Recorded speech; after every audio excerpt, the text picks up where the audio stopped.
मिजाज यानी आरकेबी, और मैं हूं इस वक्त एडवोकेट प्रदीप नामग्याल जी के साथ। प्रदीप जी नमस्कार।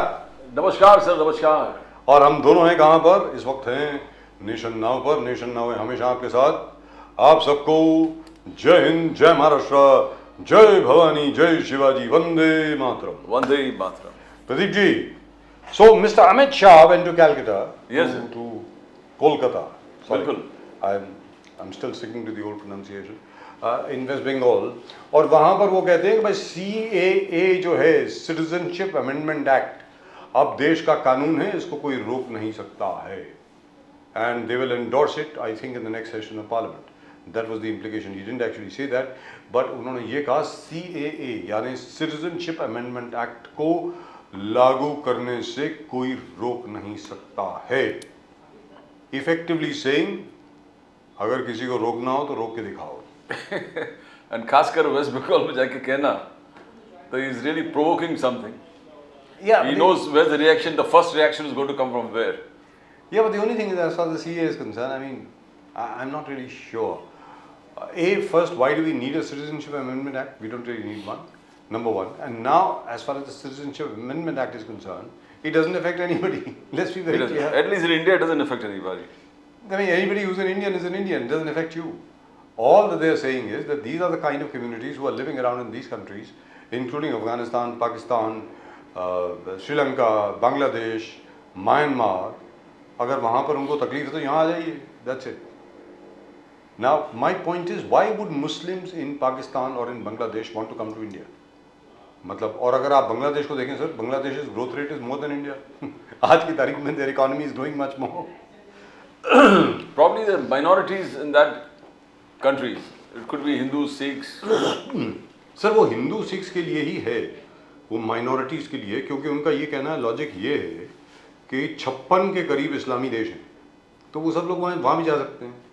हिंदुओं के लिए तो एक ही देश है, ऐसा उनका लॉजिक है. लेकिन ये लाने की ज़रूरत क्या थी, वैसे आवश्यकता क्या थी, इसके बारे में मैं ज़रा थोड़ा समझ नहीं पाया हूँ. जो भी असाइलम सीख करता सबको दे दो.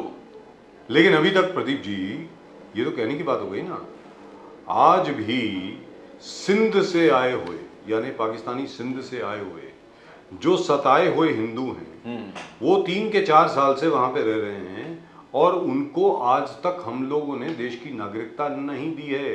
In fact quite a few of them have been sent back. तो सर ये तो जरा दोगलापन हुआ ना, ये मुझे समझ में नहीं आया. This is like, where does the BJP stand? I really would like to know, because Ashok Gehlot ji की सरकार के आने के पहले कुछ लोग आए थे. वसुंधरा राजे की सरकार थी उस वक्त, बीजेपी की सरकार थी राजस्थान में, और केंद्र में नरेंद्र मोदी जी की सरकार थी. तब भी उन लोगों को भारत में शरण नहीं मिली. तो what is the BJP trying to do? मतलब भारतीय जनता पार्टी करने की क्या कोशिश कर रही है? मेरी जरा समझ के बाहर है. What are you trying to do? You should have given them the citizenship. अरे सर, 3 साल के बाद लोगों को वापस भेज दिया है. Yes, yes. ये मतलब No, उसमें क्लियर कट होना चाहिए. वहां से affected parties आ रहे हैं. You need to scrutinize them and then, if it is valid enough, then you need मेरा ये, I want to know Adnan सानी का क्या होगा. अदनान सानी को मिला कि नहीं? Adnan Sami has got citizenship. Yes. उनको citizenship मिल गई.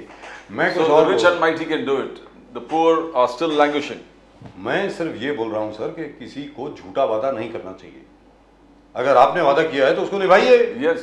सीधी बात है. आप कह रहे हैं ना कि हिंदू, बुद्धिस्ट, सिख, जैन, पारसी, यहूदी, इन सब के लिए भारत के दरवाजे खुले हैं, आइए. तो जब हिंदू यहां पर आ गए पाकिस्तान से, और वो बेचारे अभी तक रेफ्यूजी कैंप में रह रहे हैं राजस्थान में, उनको अब वापस जाने को बोल रहे हैं आप? मतलब आप उनके लिए भी वादा नहीं निभा रहे हैं. कर क्या रहे हैं आप? And now today for the BJP to campaign about the CAA, the Citizenship Amendment Act in West Bengal. I think this is just a poll move. मतलब this is not done. In any event, let's see how it. The CAA, the Uniform Civil Code, ये सब विषय वापस आने वाला है sir. Because this is the last session before the elections. 2024 के चुनाव के पहले हिंदू मुस्लिम करवा के छोड़ेंगे. जैसे आज की तारीख में महाराष्ट्र में कास्ट वर्सेस कास्ट हो गया है. बिल्कुल. मतलब कहने का मतलब ये हुआ. Let's ask Mr. Arshad Azmi, our friend Mr. Arshad Azmi from the Congress. बड़े सेंसिबल हैं, बड़े अकल वाले हैं, बहुत मेच्योर्ड किस्म के लीडर हैं वो. उन्होंने आज तक कभी कोई भी गैर जिम्मेदाराना बात नहीं करी है. अरशद आज़मी साहब नमस्कार. नमस्कार। नमस्कार सर, नमस्कार। आपका नेशन में नमस्कार। स्वागत है। अच्छा आदमी साहब, हाँ जी। अब पता नहीं आपने सुना कि नहीं सुना, जो अभी अभी प्रदीप जी और मैं जरा बात कर रहे थे अमित शाह साहब पश्चिम बंगाल में थे, आज भी हैं, शायद आज शायद वापस आ जाएंगे, और वहाँ पर उन्होंने कहा है कि CAA यानी सिटीजनशिप अमेंडमेंट एक्ट जो है, नागरिक संशोधन कानून जो है अब देश का कानून बन गया है, इसको कोई रोक नहीं सकता है। अब इसको अभी बात करने की जरूरत क्या है? कभी कहते हैं यूनिफॉर्म सिविल कोड आ रहा है, CAA आ रहा है, अरे यार यही मतलब यही बच गया है क्या? अरे कीमतों की बात करो यार, कुछ नौकरियों की बात करो, कुछ मतलब लोगों को कुछ सहूलियत देने की बात करो, मतलब ये तो मेरी समझ के बाहर है। आपको समझ में आ रहा है क्या सर? अच्छा आदमी साहब देखिए साहब, अभी 5 राज्यों के चुनाव हुए जी, है ना। अभी उसमें तेलंगाना का चुनाव जो है उसकी वोटिंग कल होने वाली है जी, तो आप 5 राज्यों के चुनाव पे जब नजर डालेंगे, मिजोरम तो उन्होंने जाने की हिम्मत भी नहीं की क्योंकि मणिपुर का मामले को लेकर इतना ज्यादा आक्रोश था लोगों में कि वहां प्रधानमंत्री और अमित शाह जाने की हिम्मत भी नहीं कर पाए। उसके बाद ये जो 4 राज्य हैं, ये 4 राज्यों में इनकी दुर्दशा ऐसी है कि आप ये समझ लीजिए कि राजस्थान हो गया, मध्य प्रदेश हो गया, छत्तीसगढ़ हो गया, और आखिरी में जो तेलंगाना का चुनाव हो रहा है, तेलंगाना में तो मैं खुद भी था, कल आया वहां से। यानी कि लोग जो है इनके 9.5 साल की जो कारकर्दियां हैं, जो काम है, जो महंगाई पर ये काबू नहीं कर पाए, जो नौकरी को ये 15-15 लाख जो 2 करोड़ नौकरियां देने का जो आम आदमी से वादा था, उसको ये पूरा नहीं कर पाए, लोग गालियां दे रहे हैं। तो अब जब ये सूरत में ये सरकार जो हर महाज पे फेल हो गई, ये देश के ऐसे प्रधानमंत्री नरेंद्र मोदी जी बन गए जिन्होंने अपने 9.5 साल और पूरे 10 साल के कार्यकाल में एक भी पब्लिक सेक्टर कंपनी नहीं बनाई, बल्कि जो पिछली बनाई हुई कंपनियां थी उनको उठाकर बेच दिया। अपना नोटबंदी कर दी, 12 लाख करोड़ रुपए का नुकसान पहुंच गया जीडीपी को। जीएसटी में 12 लाख करोड़ रुपए का नुकसान पहुंच गया। पूरे 5 साल का ब्यौरा, पूरे 10 साल का ब्यौरा निकालते हैं अगर इस तरफ का, तो 84 लाख करोड़ रुपया इस मुल्क की इकोनॉमी को घाटा पहुंचाया नरेंद्र मोदी अमित शाह की गलत पॉलिसियों ने। तो इनके पास बचा क्या है? अब यही सब लाएंगे, CA लाएंगे, अपना दूसरा कौन सा यूनिफॉर्म सिविल कोड लाएंगे, यूनिफॉर्म सिविल तो कोड बचा नहीं है साहब। देखिए लोग इनकी हकीकत को जान गए, और ये अभी CA का जो ये बोल रहे हैं, तो जो नागरिक उस वक्त जब ये ऐलान हुआ था, उस वक्त बहुत सारे नागरिक जो थे वो दूसरे देशों के हिंदुस्तान आए थे, अभी तक तो उसको ये अपनी नागरिकता दे ही नहीं पाए। सर, वापस जाना पड़ा उनको। वापस अच्छा जाना आदमी साहब, पड़ा, उनको कोई वापस शर्त भेज की दिया बात गया है नहीं। जबरन। हाँ, वही मैं बोल रहा हूं कि उनको वापस जाना पड़ा। तो सवाल ये उठता है कि देखिए, ये असल में इनको सिर्फ हुकूमत करना है। झूठ बोलिए, हुकूमत करिए, झूठ बोलिए, हुकूमत करिए। जितना झूठ ये बोल सकते हैं उतना झूठ इन्होंने 10 साल में बोला है। अब आखिरी में क्या होता है, जब जनता ये देखती रह गई कि कुछ मिला नहीं, कुछ हुआ नहीं, लोग नाराज हैं, तो अब आखिरी में वही होगा कि धर्म के नाम पर और इस तरह की बातों के नाम पर जैसे CA लाएंगे तो ये होगा, एक तबका जो है वो खुश होता है। मुल्क की अकलियतों पर जब भारतीय जनता पार्टी कोई जुल्म करती है, कोई ज्यादती करती है, तो इस मुल्क में एक तबका है ऐसा जो खुशी मनाता है कि दो इनको टाइट कर दिया। तो ये सिर्फ टाइट करने के नाम पर ये हुकूमत कर रहे हैं और वही लोग आगे भी देंगे। लेकिन अधिकतर लोग, जो 33 से 37% वोट भारतीय जनता पार्टी को 2014 और 2019 में मिला था, आप यकीन कीजिए अधिकतर लोगों की राय अब भारतीय जनता पार्टी के लिए बदल चुकी है, क्योंकि लोगों को ये समझ में आ गया कि ये सिर्फ जुमला सरकार है, इसके आगे कुछ भी नहीं। लेकिन अरशद आदमी साहब, मुझे तो बड़ा दुख हो रहा है, वेरी फ्रैंकली स्पीकिंग, मैं बहुत दुखी हूँ। मतलब मेरा ये कहना है कि किसी के प्रति तो लॉयल रहो ना यार, किसी के प्रति तो आप वफादार रहें। है ना साहब, अपनी सत्ता के प्रति लॉयल है वो, अपने आप को हुकूमत में रखने के लिए वो नहीं, आपने वफादार है। कहा, मेरा ये कहना है कि आपने कहा कि सिटीजनशिप अमेंडमेंट एक्ट के तहत हम लोगों ने, जो गैर मुस्लिम हैं उनके लिए हमने दरवाजे खोल दिए, क्योंकि मुसलमानों के पास 56 देश है जाने के लिए, जो हिंदुस्तान के नहीं हैं, बाहर के जो हैं, नॉट इंडियंस के ऊपर तो खैर CA लागू ही नहीं होता। लेकिन मेरा ये कहना है कि जो हिंदू सिंध से यहाँ पर आए हुए थे, वो कहते भाई हमारे मंदिर तोड़े जा रहे हैं, हमारी लड़कियों को किडनैप किया जा रहा है, ये रिकॉर्डेड केसेस हैं। उनको जान करके वहाँ पे पाकिस्तान में लॉ एंड ऑर्डर की तो स्थिति क्या है, मतलब उसके बारे में तो न बात भी नहीं करनी चाहिए। आप उनको भी आप जबरन वापस भेज रहे हैं, तो आप वफादार किसके हैं अरशद आदमी साहब? मतलब मैं हैरान हूं इस बात पे सर।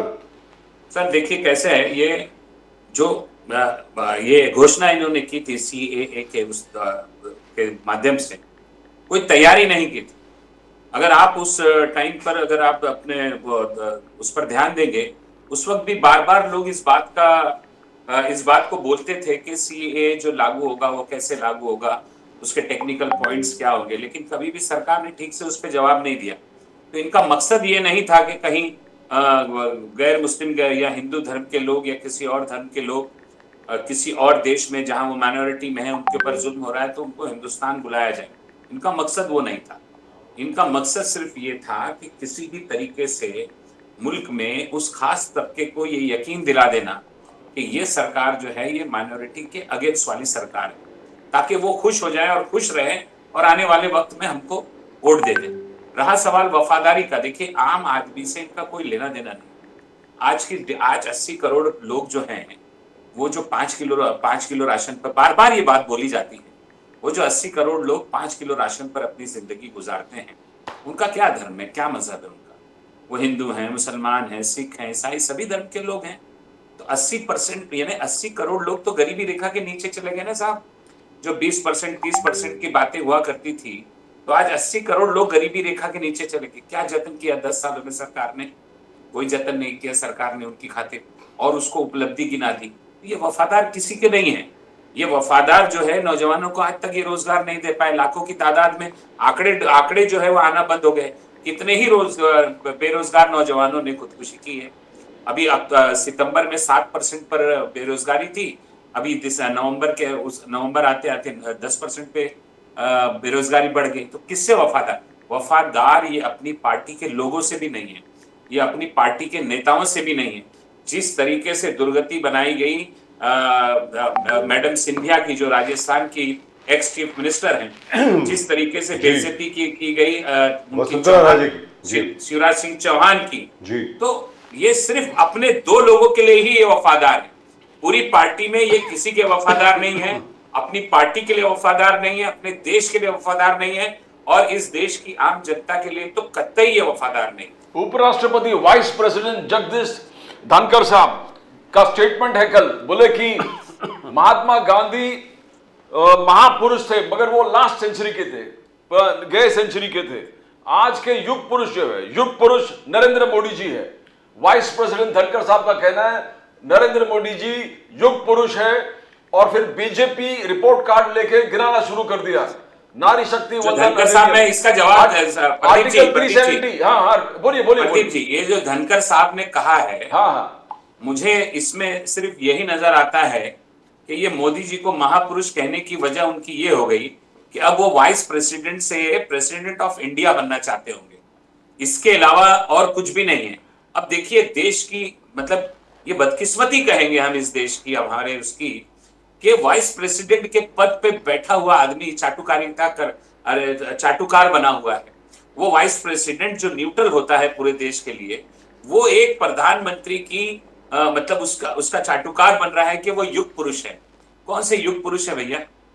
हाँ, यहाँ के लोगों को महंगाई बेरोजगारी के दलदल में धंसा के अपने 10-10 लाख रुपए का सूट पहन के पूरी दुनिया की यात्रा करके आप आराम से बैठे हैं और देश की जनता त्रस्त है। युग पुरुष किस बात के हैं? तो ये चाटुकारिता कर रहे हैं ये जो धनखड़ साहब, जो वाइस प्रेसिडेंट, इसके अलावा और कुछ भी नहीं है। आज बीजेपी आज ही रिपोर्ट कार्ड का फिर बोले कि डिजिटल क्रांति हमने जो देश में लाए हैं, 50.93 जनधन अकाउंट हमने क्रिएट किए। आयुष्मान में 46 करोड़ हमने अकाउंट, डिजिटल अकाउंट खोले हैं। 88 करोड़ इंटरनेट यूजर्स है, जो पूरे विश्व में नंबर 2 इंडिया है इंटरनेट यूजर्स में। बोले कि आधार के डिजिटल आइडेंटिफिकेशन 138 करोड़, ये खुद एक रेवोल्यूशन है। बोले कि डिजिटल क्रांति जो हमने इस देश में लाया है, वो एक पहले कभी इंडिपेंडेंस से पहले देखा ही नहीं किसी ने। बोले full credit to Narendra Modi ji. BJP का कैंपेन है आज डिजिटल क्रांति का। आशमी साहब 55% अकाउंट खोला है। 50 करोड़ 93 या 50 करोड़ यानी 51 करोड़ पकड़ लो जनधन अकाउंट। 51 करोड़ अकाउंट खोल दिए नए। बिल्कुल। ये रिपोर्ट में लेकिन नहीं बताया कि उन 51 करोड़ के जो लोगों के जो अकाउंट खुले हैं उसमें पैसे कितने हैं, ये नहीं बताया। जीरो बैलेंस अकाउंट है साथ- सर, जीरो बैलेंस अकाउंट। सुनिए, मैं आपको बता दूं कि 51 करोड़ लोगों के अकाउंट खुले हैं। इस देश की 60% जनता यानी तकरीबन 70-80 करोड़ लोग ऐसे हैं जो दिन का 100 रुपया भी नहीं कमा पाते। तो ये 51 करोड़ अकाउंट खोल देने से उनके बैंकों में बैलेंस तो नहीं बढ़ गया ना।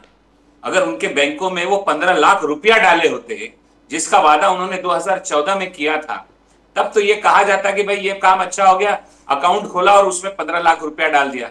तो 15 लाख रुपए तो आए नहीं आज तक। दूसरा सवाल आपने कहा आयुष्मान योजना का। बिल्कुल। आयुष्मान योजना को हमने नहीं, कांग्रेस पार्टी ने नहीं, कैग की रिपोर्ट में आया कि आयुष्मान योजना में हजारों लोगों के नाम दर्ज हैं, लेकिन उन पर जो है फोन नंबर सिर्फ एक ही लगा हुआ है। तो ये भ्रष्टाचार में आता है। दूसरा, ऐसे हजारों लोगों का नाम उसमें आया कैग की रिपोर्ट में, जिसमें यह बताया गया कि एक आदमी का इलाज जो है एक ही समय में अलग अलग 2-3 अस्पतालों में चला। तो भाई एक ही आदमी का इलाज 2-3 अलग अस्पतालों में कैसा हो सकता है? तो ये भी भ्रष्टाचार था। पूरी आयुष्मान योजना जो है वो भ्रष्टाचार की नजर हो गई। तीसरा, आपने कहा कि 88 करोड़ लोग जो हैं वो इंटरनेट यूज कर रहे हैं। बिल्कुल। इससे ये आज ये दुनिया में हम हमारी इकोनॉमी और हमारी आबादी जो है वो दुनिया में पहले और दूसरे नंबर पे आती है, और इकोनॉमी में, अर्थव्यवस्था में हम दुनिया में 5वें नंबर पे हैं। ये कोई बड़ा अचीवमेंट नहीं है कि 88 करोड़ लोग इंटरनेट यूज करते हैं। भाई 88, अब तक तो 100 करोड़ से ज्यादा लोग इंटरनेट यूज कर लेना चाहिए था। ये तो कोई बड़ी बात नहीं है। पूरी दुनिया में करोड़ों की तादाद में आए दिन लोग इंटरनेट यूज कर रहे हैं। देखिए, मैं एक छोटी सी बात आपको बताता हूं। जादूगर का खेल देखा होगा आपने जी। जादूगर जब खेल दिखाता है ना, तो वो क्या करता है, एक कपड़ा लाता है, वो कपड़े में से एक कागज अंदर डालेगा, कबूतर बाहर निकाल लेगा। उसके बाद वो फिर कुछ कागज हाथ में ऐसे ऐसे घुमाएगा और अचानक वो कागज जो है वो नोट बन जाएगा। किसी दूसरी ऐसी वस्तु को उठा के उसको लड़की बना देगा, कहीं छड़ी बना देगा। लेकिन एक बात प्रदीप जी मैं आपको बताऊं, उस जादूगर के बनाए हुए नोट कभी वो किसी को देता नहीं है। उस जादूगर का बनाया हुआ कबूतर वो जादूगर कभी किसी को देता नहीं है। तो वो जादू नहीं, छलावा है। मतलब आंखों को धोखा देने की वो सलाहियत, वही ये प्रधानमंत्री जी हैं। ये जादूगर हैं, दिखाते सब हैं, लेकिन आज तक हिंदुस्तान की जनता को कोई चीज इनसे मिली नहीं। सिर्फ दिखा के दोबारा वो अपने पिटारे में बंद करके लेके वापस चले जाते हैं। लेकिन यहाँ पर एक चीज तो है प्रदीप जी, मैं चाहता हूँ अर्शद आदमी साहब जरा इस पे कमेंट करें। 51 करोड़ बैंक अकाउंट खोले गए, मान लेते हैं, लवली, वंडरफुल। लेकिन 83 करोड़ लोगों को हम लोग मुफ्त का राशन बांट रहे हैं। बिल्कुल। इसका मतलब क्या हुआ? उनके पास पैसा नहीं है ना। 81 crore, yes. 81 crore people don't have money to buy rations. अभी कैबिनेट डिसीजन हुआ, मतलब के उनके पास उनके बैंक अकाउंट में पैसे नहीं है, कहने का मतलब ये हुआ। और दूसरी चीज एक और भी है जो खबर आई है अभी, and by the way that is confirm, ये जो जीरो बैलेंस अकाउंट खोले गए थे जनधन अकाउंट की तरफ से, अगर 6 महीने के अंदर अंदर आप इसमें कुछ डिपॉजिट नहीं करेंगे, अगली बार जब आप डिपॉजिट करने को जाएंगे तो बैंक मैनेजर इमीडिएटली उस पर पेनल्टी लगा देता है। सर अरशद आदमी साहब जी, मतलब वो पेनल्टी माफ नहीं है, वो माफ नहीं करवाई है हर एक अकाउंट पे। तो ये हो क्या है? देखिए, मैं आपको एक चीज और बीच में बोलता हूँ जी। 51 करोड़ इन्होंने अकाउंट खोल दिया।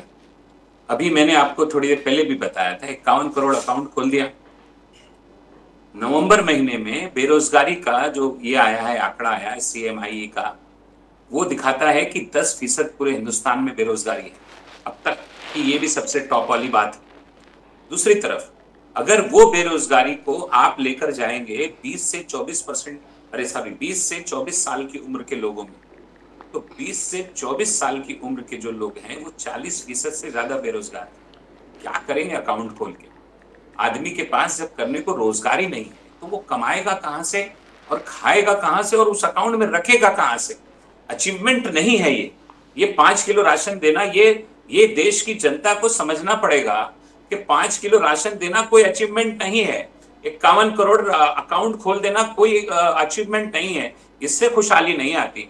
खुशहाली आती है कि आदमी के हाथ में जब रोजगार रहेगा, वो रोजगार करेगा और भले ₹2 कमा के 2 वक्त की रोटी वो कमाकर अपने घर ले जाएगा, उसमें आदमी को सुकून भी होगा और देश आगे भी बढ़ेगा। ये तो देश को साफ बेचने वाली बात है। सारी पब्लिक सेक्टर कंपनियां इन्होंने बेच दी, उसका पैसा लेकर ये बैठे हैं, उसका इतना बड़ा भ्रष्टाचार है। पीएम केयर फंड का आज तक कोई पता नहीं चला। इलेक्ट्रॉल बॉन्ड के अंदर देखिए, इन्होंने सारे 80% से ज्यादा इलेक्ट्रॉल बॉन्ड इन्हीं के नाम पे आ रहे हैं। तो ये सिर्फ पैसे की ताकत से इस देश का चुनाव लड़ना चाहते हैं और हर आदमी के हाथ में पैसा देकर उसका वोट खरीदने की कोशिश करेंगे, और किया भी है। तो ये बहुत कठिन वक्त है देश पर। देश के लोगों को ये बात समझना पड़ेगा कि ये जो जोड़ी है श्री नरेंद्र मोदी जी और अमित शाह की, ये जोड़ी सिर्फ अपने आप को सत्ता में बनाने के लिए इस देश को किसी भी मुसीबत, किसी भी खाई में ढकेल सकती। आज मल्लिकार्जुन खड़गे साहब का बुक का इनॉग्रेशन था। सोनिया गांधी जी ने बुक को इनॉग्रेट कर दिया। फंक्शन था, उसमें मल्लिकार्जुन खड़गे साहब का कहना है कि ये prime minister PMO, prime minister office एक डी फैक्टो सुपर कैबिनेट है। सुपर कैबिनेट, कैबिनेट से भी बड़ा एक इंस्टीट्यूशन है पीएमओ, और पीएमओ में हर डिसीजन होता है, डायरेक्शन मिलता है और प्रोग्राम्स को मॉनिटर किया जाता है।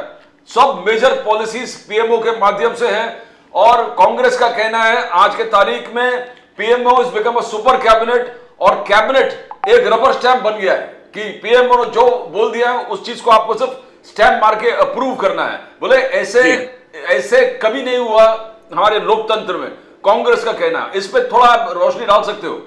हाँ साहब, देखिए कांग्रेस का कहना है, अगर आप इस पे गौर करेंगे तो आप बताइए, आपने पिछले 10 साल में क्या किसी भी रेलवे मंत्री को नई रेल के शुरू करते हुए उद्घाटन देखा? क्या किसी भी आपने ट्रांसपोर्ट मिनिस्टर को, रोड मिनिस्टर को, नई सड़कें बनी, नए पुल बने, आपने कभी देखा कि कोई उस डिपार्टमेंट का कोई मिनिस्टर जो है उसका उद्घाटन कर रहा है? आप टोटल मिनिस्ट्री की बात कर लीजिए। मैं एक दो की, कोई डैम बना, कोई रोड बना, कोई फैक्ट्री, कोई नई किसी चीज की शुरुआत हुई, भारत को कौन सी वंदे भारत ट्रेन की शुरुआत हुई, हर जगह हर मौके पर मोदी जी पहुंचते हैं, उद्घाटन करते हैं, वो मंत्री का पता ही नहीं चलता। दूसरी बात, जहां नहीं पहुंच पाते हैं वहां उन्होंने ऑनलाइन उद्घाटन किए। आज पहले लोगों को अलग अलग जो विभाग, अलग अलग जो डिपार्टमेंट हुआ करते थे, home minister, irrigation minister, finance minister, law minister, ये सारे लोगों के अलग अलग नाम लोगों को याद होते थे। मैं आपको बोलता हूं और इस बात का आपको चैलेंज करता हूं कि आप सर्वे करा लीजिए और देश की 140 करोड़ जनता का सर्वे करा लीजिए, ये पूछते हुए कि कौन से डिपार्टमेंट का कौन मिनिस्टर है। 90% लोगों को नहीं बता पाएंगे। मैं 90 बहुत ज्यादा बोल रहा हूं। मुझे लगता है 1-2-4% लोग जो राजनीति से जुड़े हुए हैं उसमें भी शायद कुछ लोगों को नहीं मालूम होगा कि किस डिपार्टमेंट का कौन मिनिस्टर है। तो ये खड़गे जी सिर्फ नहीं कह रहे, ये तो पूरा देश जानता है, और इसको लेके खुद भाजपा के नेता अंदर ही अंदर बहुत परेशान है और बहुत नाराज भी हैं। सिर्फ मुझे लगता है कि नितिन गडकरी ही जी एक ऐसे कैबिनेट मिनिस्टर रहे जिनके मंत्रालय ने अपने फैसले खुद लिए होंगे, ऐसा मुझे लगता है। जरूरी नहीं कि ये सही भी हो। अगर उनके डिपार्टमेंट को छोड़ दिया जाए तो फिर कोई ऐसा मंत्रालय नहीं है जहां फैसला लेने की आजादी उस पर्टिकुलर मंत्रालय के मंत्री के हाथ में हो। लेकिन अरशद आजमी साहब ये बताएं, अब ये तो साफ हो गया, अब तो कह ही दिया इन्होंने, अनाउंसमेंट तो कर ही दी है कि सीएए आने वाला है। ये भी अनाउंसमेंट कर दी है कि यूनिफॉर्म सिविल कोड भी आएगा। उसके अलावा 22 जनवरी 2024 को क्या प्रदीप जी 12:20 पे 12:22 पे प्राण प्रतिष्ठान पूजा होगी रामलला की अयोध्या में। यानी अयोध्या का मंदिर जो है, राम मंदिर जो है, उसके किवाड़ खोल दिए जाएंगे और उस राम मंदिर को भव्य बनाने का पूरा श्रेय भारतीय जनता पार्टी लेगी हर जगह पर। उसके अलावा नरेंद्र मोदी जी हाल ही में कृष्ण जन्मभूमि पर थे मथुरा में, वहां पर भी उन्होंने कहा कि जैसे काशी विश्वनाथ का हमने सौंदर्यकरण किया है, जैसे अयोध्या में भव्य मंदिर बनाया है, वैसे ही हम लोग कृष्ण जन्म स्थान भी बनाएंगे। तो मतलब हिंदू मुस्लिम करने का ये प्लान है, या जैसा कि बीजेपी हर समय बोलती है कि ये तो एक भारत का सांस्कृतिक इतिहास है? अरशद आजमी साहब। नहीं, देखिए हिंदू मुस्लिम तो करने का प्लान है ही वो, इसमें तो कोई दो राय नहीं है। क्योंकि मैंने कहा ना कि एक तबका है भारत में, देश में एक ऐसे कुछ लोग हैं जो इस बात से बहुत खुश होते हैं कि सरकार ने इस देश की माइनॉरिटी के लिए कितनी मुश्किलें खड़ा की, वो तो है। दूसरी बात यह है कि देखिए देश की जनता ये समझ रही है, आप इंटरव्यू लीजिए अपना अलग अलग विभागों में जाके, अभी हम कई राज्यों में चुनाव था, हम लोग भी गए थे वहां पर सब देखने के लिए। चुनाव में लोगों का जो बेसिक जो मुद्दा है ना, इतनी महंगाई, और ये बार बार बोला भी जा चुका है, इतनी महंगाई है, इतनी बेरोजगारी है कि लोगों की हालत खराब है साहब। यानी एक वक्त की रोटी जुटा पाना लोगों के लिए मुश्किल नहीं, नामुमकिन जैसा बन चुका है। तो देखिए किसी भी धर्म का कोई मंदिर बने, कोई मस्जिद बने, गुरुद्वारा बने, गिरजाघर बने, चर्च बने, ठीक है, अच्छी बात है, लोग खुश होते हैं, जो भी, इसमें कोई दो राय नहीं है। लेकिन वो तो हो गया, सुप्रीम कोर्ट ने फैसला सुना दिया, सुप्रीम कोर्ट ने कहा कि यहाँ पे मंदिर बनेगा, देश के सभी लोगों ने उस फैसले पर लोगों ने हाँ कह दी। उसके बाद देश में कोई विवाद नहीं हुआ, कोई लोगों के बीच में कोई तनाव नहीं पैदा हुआ। लोगों ने कहा, और पहले ही कहा था कि अगर सुप्रीम कोर्ट फैसला दे देगा कि भाई यहाँ मंदिर बनेगा, ये मस्जिद बनेगा, तो दोनों समुदाय के लोगों ने कहा था कि ये बात हम मान लेंगे। और सुप्रीम कोर्ट का फैसला आया, उसके बाद वो लोगों ने बात को मान ली, वो मुद्दा वहां खत्म हो गया। अब जो मंदिर बना, मंदिर बनने के नाम पर भारतीय जनता पार्टी के लोगों ने जितनी लूट मार मचाई, वहां पर जितनी लूट मार मचाई, वो भी कैक्स सीएजी की रिपोर्ट में आया कि किस तरह से वहां के नेताओं ने जबरन लोगों से जमीनें खरीदी, और उसको वहां की नगर पालिका जो बनाने वाली थी, नगर निगम, उसको जमीनें दुगना चौगनी कीमत, डबल टिबल कीमत पर उन्होंने भेजी, उसमें भ्रष्टाचार किया, करोड़ों रुपए का चंदा आया, पूरे देश के लोगों ने, भारत के बाहर के भी लोगों ने राम मंदिर के लिए चंदा दिया, उसमें कितना हेरफेर हुआ, ये सारी बातें सीएजी की रिपोर्ट में आ चुकी हैं, लोगों के सामने है। तो देखिए उसका ये सिर्फ राजनीतिकरण करेंगे, उसका फायदा उठाएंगे, और जो देश के समझदार लोग हैं, जो जानकार लोग हैं, वो समझते हैं इस बात को, भाई मंदिर बन गया, अब वहां पर जो है उसके आगे के कार्यक्रम होंगे।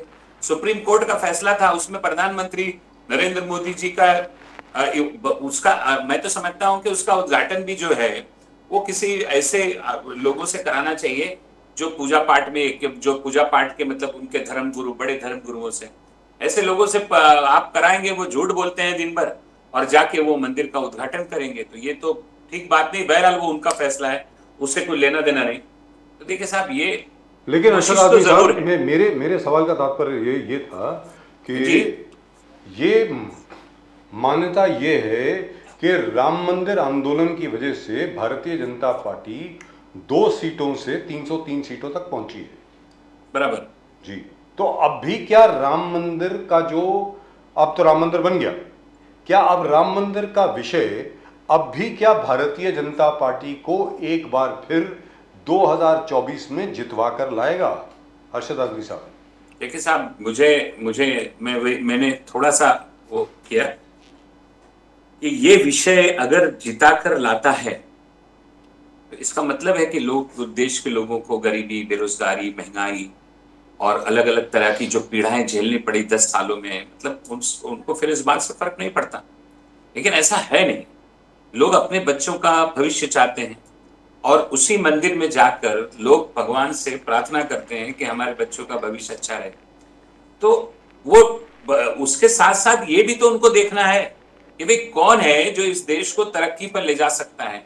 मंदिर तो सुप्रीम कोर्ट के फैसले से बना, ये सभी जानते हैं, लेकिन देश जो पीछे चला गया इतने सालों में, तो उस मंदिर के साथ साथ देश को आगे भी तो बढ़ना है। देश में नौकरियां होंगी, देश में रोजगार होगा, तभी तो आने वाली पीढ़ी जो है उसका फायदा उठाकर अपने जीवन को सुखी और स्वस्थ बना पाएगी। तो लोगों के बीच इससे ज्यादा मुद्दा जो है मुद्दा नहीं है एक्चुअली ये, लेकिन बेरोजगारी मुद्दा है, बेकारी मुद्दा है, महंगाई मुद्दा है। तो आने वाले चुनाव में मुझे नहीं लगता ये कोई बात बहुत ज्यादा वो रहेगी। आजमी साहब, आज ही 2 दिन से लगातार अमित शाह जी कह रहे हैं कि ये जो 4% मुस्लिम कोटा है उसको अब रद्द करने का वक्त आ गया है, हम लोग रद्द करेंगे, और इसको 4% जो है रिलीजियस टर्म्स में कर दिया है, वो अनकॉन्स्टिट्यूशनल है। ST, ST, OBC में इनको बढ़ा देंगे।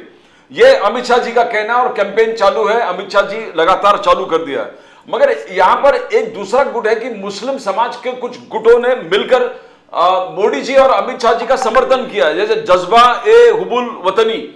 इस यहीं पर मुंबई में शायद मीटिंग हुआ था, पूरे अहमदिया, शिया, सुन्नी सब कमिटीज मुस्लिम्स के एक साथ आए। मैं आपके सवाल समझ गया प्रदीप जी। हाँ, सपोर्ट कर रहे हैं मोदी जी को, अमित शाह जी को, बोले हम वतन को डेवलपमेंट दे रहे हैं, हम उनके साथ है। तो मुस्लिम क्या ये मुस्लिम समाज टोटल सपोर्ट मान सकते हैं हम लोग?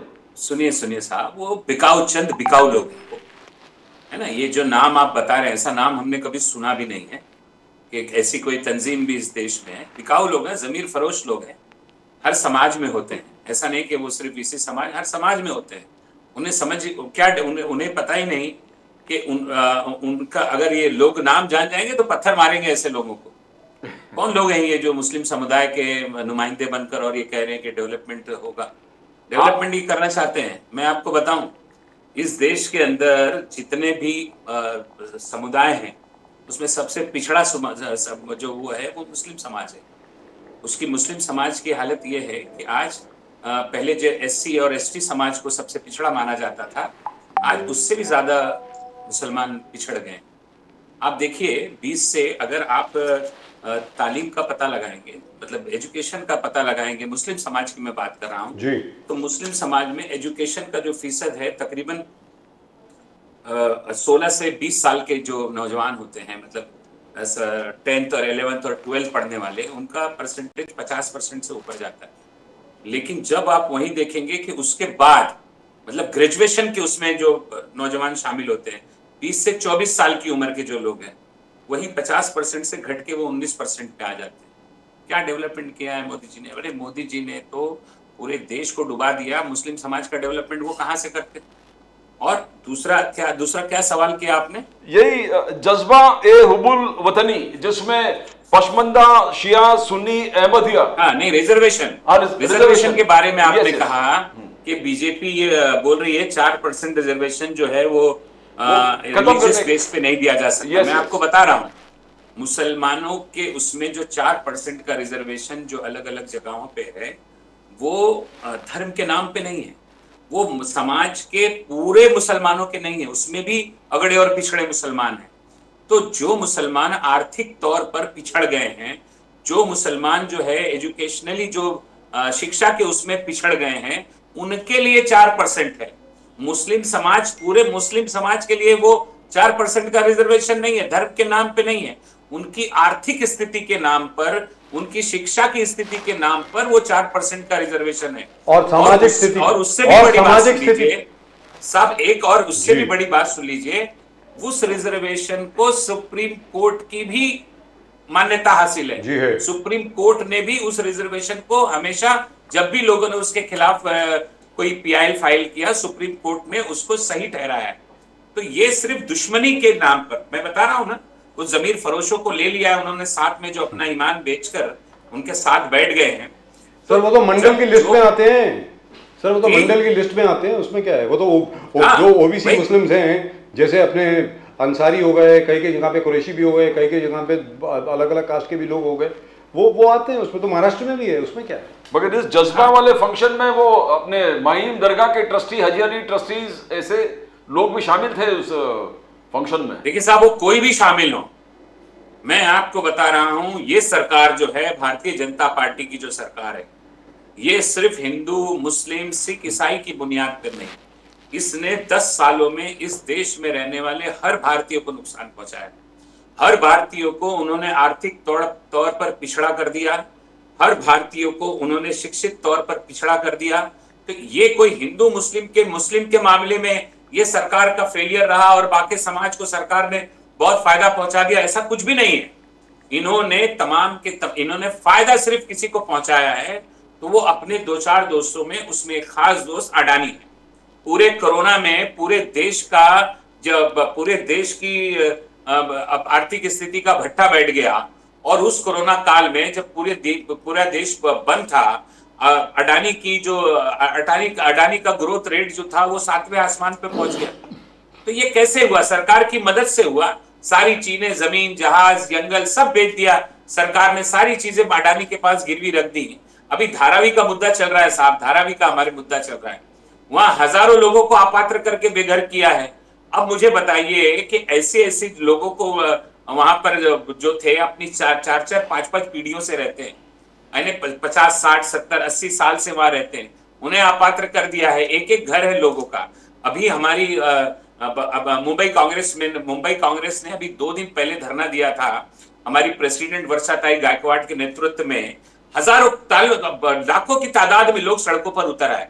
तो ये किसे दे रहे हैं? वो जो वहां पे रहते हैं, धारावी में जो लोग रहते हैं, वो हिंदू मुस्लिम नहीं, वो सभी धर्म के लोग हैं। तो गरीब आदमी का, जिसका 10 बाई 10 का भी नहीं, आप धारावी जाइए, 6 बाई 6 का झोपड़ा मिलेगा आपको। 6 बाई 6 का भी झोपड़ा जो सरकार एक गरीब आदमी से छीन रही है, वो आदमी मुस्लिम समाज और माइनॉरिटी का क्या उद्धार करेगी और क्या फायदा पहुंचाएगी? ये तमाम जो लोग हैं, जो आप जहां के बता रहे हैं कि वो लोग गए थे कोई माहिम के बगल में ही धारावी है ना, भेजिए ना उनको वहां धारावी में भेजिए। हमारी प्रेसिडेंट जो है वर्षाताई गायकवाड़ वही की एमएलए है, रोज लड़ाई लड़ रही है, भेजिए माहिम वालों को। क्या ये देखिए प्रधानमंत्री जी ने क्या उनका उद्धार कर दिया, क्या उनको तरक्की दे दी, 2 मिनट में पता चल जाएगा। ये जमीर फरोश लोग हैं, ऐसे लोगों की कोई मान्यता समाज में कभी न थी, न कभी होगी जी। But I don't understand this anyway. I don't know how Mr. Amit Shah plans to do this, because this is part of the schedule list and it has been recognized by Parliament of various Muslim communities which come under OBC and are entitled to reservation. But they are not given reservation as Muslims. They are given reservations because of their caste character and because they are backward. That's it. So I don't know how he's going to do it. चलते sir, एक चीज और मैं बोलना चाहूंगा, अगर आप इजाजत दें। जी प्लीज बोलिए। देखिए, अभी एक 10% का रिजर्वेशन जो है, वो एक अगड़े समाज के भी कुछ लोगों को सरकार ने दिया था जी। वो ईडब्ल्यूएस इकोनॉमिक लीगल सेक्शन, उसमें तो सभी बड़ी कास्ट के लोग हैं। हाँ, सभी आते हैं।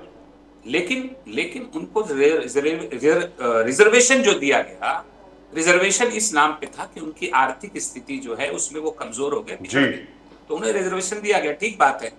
मुस्लिम समाज को भी, जितने भी लोगों को रिजर्वेशन जिस कैटेगरी में भी मिला है, मैं चैलेंज करता हूं भारतीय जनता पार्टी की पूरी सरकारों को और उनके तमाम नेताओं को कि वो आए, जांच करें और जांच करके ये साबित कर दे कि ये रिजर्वेशन जो है धर्म के आधार पे हम खुद ही छोड़ देंगे।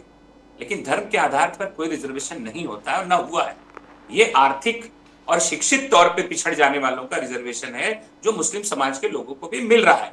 अब उसमें बहुत सारी जो शेख सैयद ऐसी बड़ी कास्ट के लोग हैं, वो भी पिछड़ गए, वो भी गरीबी रेखा से नीचे आ गए, तो उन्हें भी उसमें उनकी आर्थिक स्थिति उसके नाम पर शामिल किया जाएगा, तो कोई गलत बात तो नहीं है। लेकिन देखिए, ये सरकार को जो है वो सिर्फ ये कुछ लोगों को खुश करना है, कुछ को यहां से खरीदा, कुछ को यहां से खरीदा, हर काम ये ताकत और पैसे पे कर रहे हैं। लेकिन आप देखिएगा, अभी 5 राज्यों का चुनाव का रिजल्ट आ जाएगा और फिर देखिए उसके बाद रिजल्ट क्या आने वाला है सर? चलते चलते ये तो बता दें। 3 तारीख को आप देखिए, ऐसा है कि राजस्थान में जो है जी, बहुत सारी कोशिश के बावजूद भी, जो राजस्थान की परंपरा रही है कि वो हर साल वो सरकार बदल देते हैं जी, इस बार जो है आश्चर्यजनक तौर से, जो आपने बाकी टीवी के सर्वे भी देखे होंगे बहुत सारे लोगों के, तो अभी मजबूर हैं वो सारे सर्वे भी ये बताने के लिए कि डेफिनेटली सरकार बदल रही है। वो ये कह रहे हैं कि टफ फाइट है। टफ फाइट का मतलब ये कि परंपरा शायद टूट रही है। पिछले हर 5 साल में बदलने वाला राजस्थान दोबारा कांग्रेस सरकार को मौका दे रहा है। छत्तीसगढ़ में भी पूरी मजबूती के साथ भूपेश बघेल जी के नेतृत्व में सरकार ने 5 साल अच्छे काम किए, गरीबों के देख रेख में अच्छा किया, बहुत सारी नीतियां जो उन्होंने लागू की उससे बहुत फायदा, बहुत लाभ उठाया लोगों ने।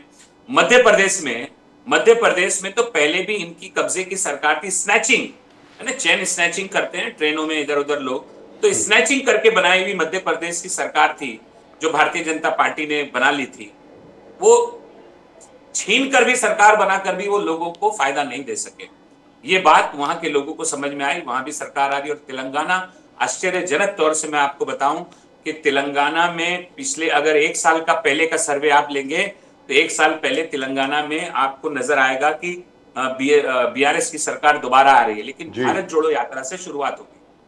राहुल गांधी जी भारत जोड़ो यात्रा लेकर जब तेलंगाना में पहुंचे, जोरदार स्वागत हुआ और तब ये बातें खुली कि बाहर से सारी खुशनुमा और चमकदार चीजें लगाकर बीआरएस जो है वहां के गरीब आवाम को किस तरह से परेशान किए हुए रखे।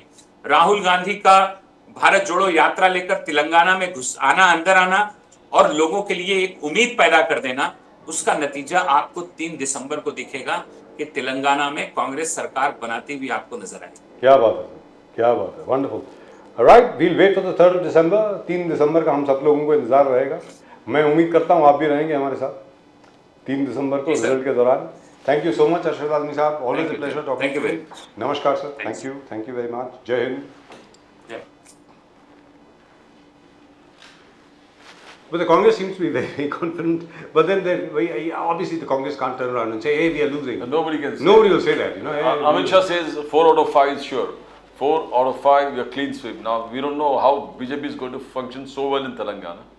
or for that matter, in Rajasthan or If Madhya Pradesh. they do, it's a miracle. From 7%, if we're coming and defeating TRS, who's got around 49% votes, or 41%. If that happens, then I can tell you, the Then BJP will come back with around 450 to Exactly. 500 seats Bilkul. in the Lok Sabha in Exactly. 2024. Yes. Might still happen.